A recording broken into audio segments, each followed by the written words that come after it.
बिस्मिल्लाहिर्रहमानिर्रहीम। आज की हम इस अपनी वीडियो में वर्ल्ड कप के ऊपर बात नहीं करेंगे। वो तो जो ऑस्ट्रेलिया के साथ हमारी परफॉर्मेंस है सारी दुनिया के सामने आ रही है।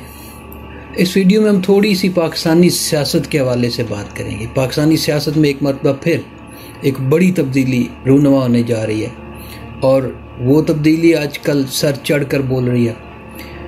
नून लीगी बहुत पुरजोश हैं कि उनकी जमात में शायद नई जान, नई रूह जो है वो फूंकी जाएगी कि नवाज शरीफ साहब जो नून लीग के कायद कहलाते हैं और जिनको शायद हकान अब्बासी जैसे लोग भी जो कि शहबाज शरीफ और मरीम से नाराज़ हैं वो भी अपना लीडर मानते हैं, उनकी वापसी पाकिस्तानी सियासत में एक मरतबा फिर से एक नई एंट्री और इंतहाई पुरजोश हैं नून लीगी और पूरी तरह से इंतज़ामात किए जा रहे हैं। पूरे मुल्क से काफ़िले जो हैं वो लाहौर के लिए रवां दवां हैं कि कल उन्होंने पहुंचना है और लाहौर में एक बड़े जलसे से खिताब करना है।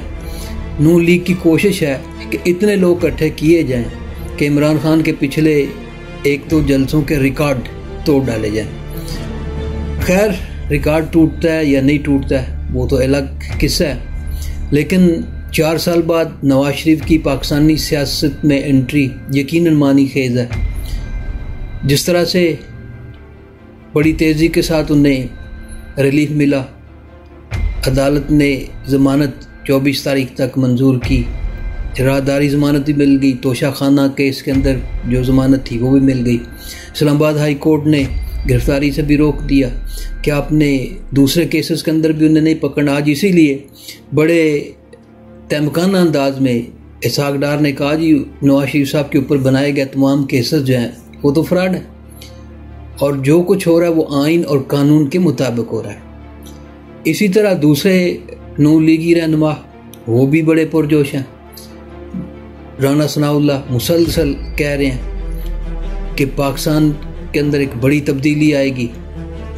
वो नवाज शरीफ वापस आ रहा है जिसने माजी के अंदर इस मुल्क के लिए बहुत कुछ किया।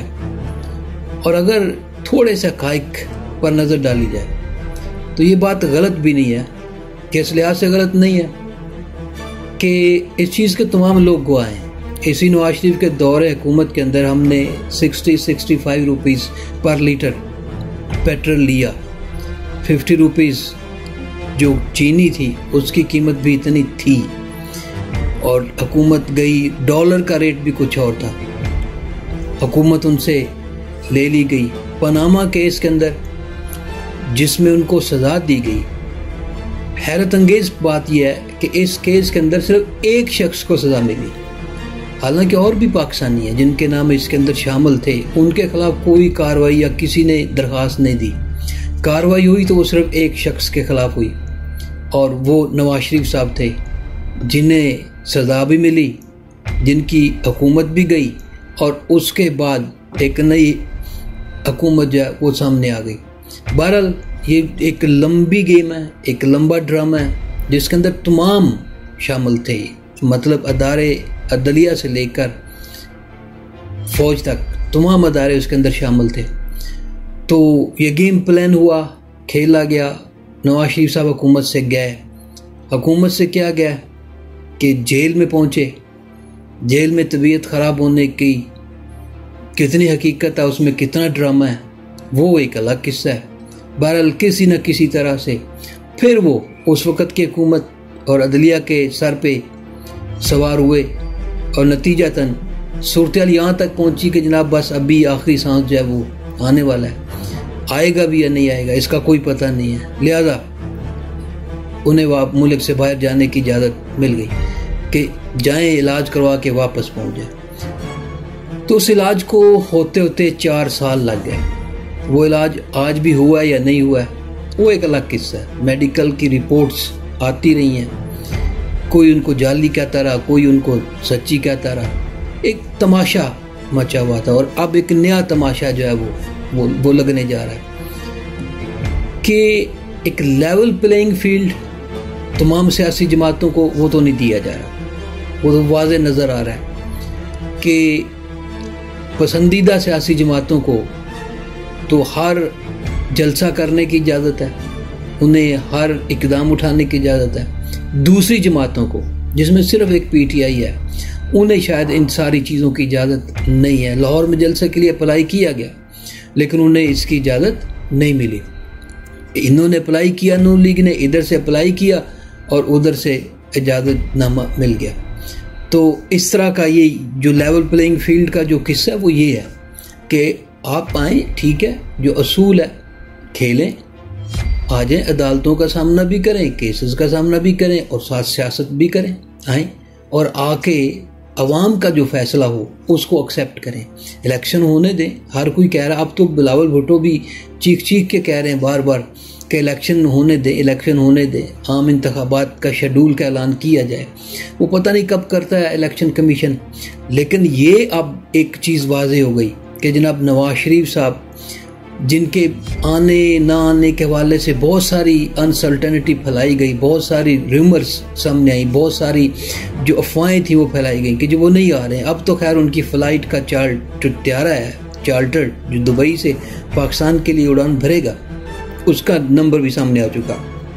पाकिस्तान में उसको फ़ज़ा में दाखिल होने और फिर लैंड करने की इजाज़त भी मिल चुकी। इस्लामाबाद में लैंड करेंगे पहले वो, वहाँ कुछ देर रुकने के बाद मियाँ साहब लाहौर के लिए रवाना होंगे, जहाँ उनके इस्तकबाल की तैयारियाँ की जा रही हैं। पूरे मुल्क से काफ़िले जो हैं वो हैदराबाद, सखर, नसीराबाद, हर जगह से जो है वो काफ़िले, कराची, फिर गिलगित बल्तिस्तान, जहाँ से काफ़िले चल सकते थे वो चले हुए हैं। और नून लीगी लीडर उन्हें लीड कर रहे हैं, सामने ला रहे हैं कि ताकि नवाज शरीफ साहब को वेलकम किया जा सके। इसे यकीन उम्मीद का नाम दिया गया। देखना यह है कि ये कितनी यकीन है, कितनी उम्मीद है।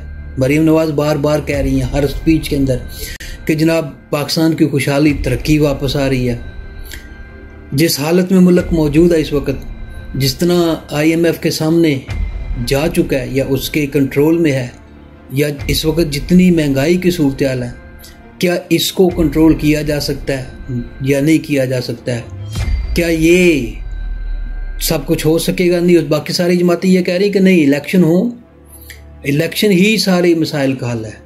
लेकिन ये वाहिद एक पार्टी है जो इलेक्शन भी डिले करवाना चाह रही है, हो भी रहे हैं उनकी मर्जी के मुताबिक, और फिर ये भी है कि जब हम इलेक्शन लड़ेंगे और हम ही जीतेंगे और फिर हम ही इन सारी के सारे मसाइल का हल करेंगे। तो तमाम मसाइल के हल को नवाज शरीफ साहब से जोड़ा जा रहा है कि जनाब वो आएंगे, इलेक्शन होंगे, कैंपेन चलेगी, फिर हम जो है वो कामयाबी हासिल करेंगे और इन तमाम मसाइल को अगर कोई हल कर सकता है तो वो सिर्फ नवाज शरीफ साहब ही। अल्लाह करे जी ये मसाइल हल हो जाए।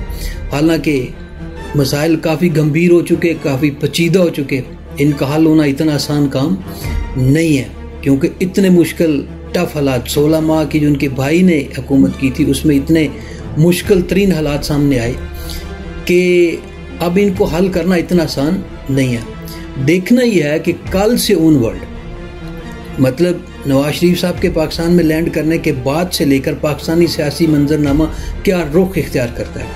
क्या PPP ऐसी हिकमत अपनाती है कि नून लीग से उसकी कन्फ्रंटेशन हो, माजी की तरह दोनों सियासी जमातें एक दूसरे के खिलाफ डटी हुई दिखाई देती हैं या नहीं देती हैं? क्योंकि PPP के बाज़ लीडर्स के बयानात, हसन मुर्तज़ा हैं, दूसरे लोग हैं, वो ये वाज़े इशारा दे रहे हैं कि PPP वाज़े तौर पर नून लीग के सामने आने के लिए तैयार है। देखना ही है कि नून लीग क्या हिकमत अमली अपनाती है, क्योंकि नवाज शरीफ को वापस लाने का वाहिद मकसद अपनी उस डेड जमात के अंदर जो काफ़ी हद तक अपनी अवाम में जड़ें खो चुकी थी, ख़ास तौर से 16 माह की हुकूमत के अंदर, उसको ज़िंदा करने की कोशिश है। क्या इसमें नून लीग को कामयाबी मिलती है या नहीं मिलती है? ये तो कल का पावर शो जो पूरे मुल्क से इकट्ठा किया जाएगा उससे ही साबित हो जाएगा, उससे ही सामने आ जाएगा। लेकिन आइंदा का लाएमल देखना होगा कि वो क्या होता है, क्योंकि दावे किए गए हैं। नवाज शरीफ साहब कल ही अपनी तकरीर के अंदर पाकिस्तान के मुआशी प्लान दे देंगे। वो कौन सा मुआशी प्लान है जो उनके पास था और उन्होंने 16 माह तक अपने भाई को नहीं दिया, कि उसको दे देते। इसहाक डार उनका पसंदीदा आदमी था, उसे दे देते कि जनाब ये ले लें और इसको इम्प्लीमेंट करें, इससे आपकी मईशत ठीक हो जाएगी। बहरहाल मईशत ठीक होती है, समाज ठीक होता है, मुआशरा ठीक होता है, सियासत ठीक होती है, या कोई इदारे ठीक होते हैं, क्या होता है क्या नहीं होता है, ये तो अब ऑन वर्ल्ड हालात को देखना पड़ेगा हमें कि किस तरह से इस सारी चीज़ों को मैनेज किया जाता है। लेकिन एक बात है, नवाज शरीफ साहब ने 3 मरतबा गवर्नमेंट गवाई और उस तीनों मरतबा गवर्नमेंट गंवाने की वजह एक ही थी, और वो थी पाकिस्तान आर्मी के साथ, उस वक़्त के चीफ ऑफ आर्मी स्टाफ के साथ कन्फ्रंटेशन। इसके अलावा और कोई वजह नहीं थी। तो हम भी जानते हैं कि इनकी हुकूमतों को किसने ख़त्म किया था। अब देखना यह है कि ये कल से ऑनवर्ड क्या लाए अमल अपनाते हैं।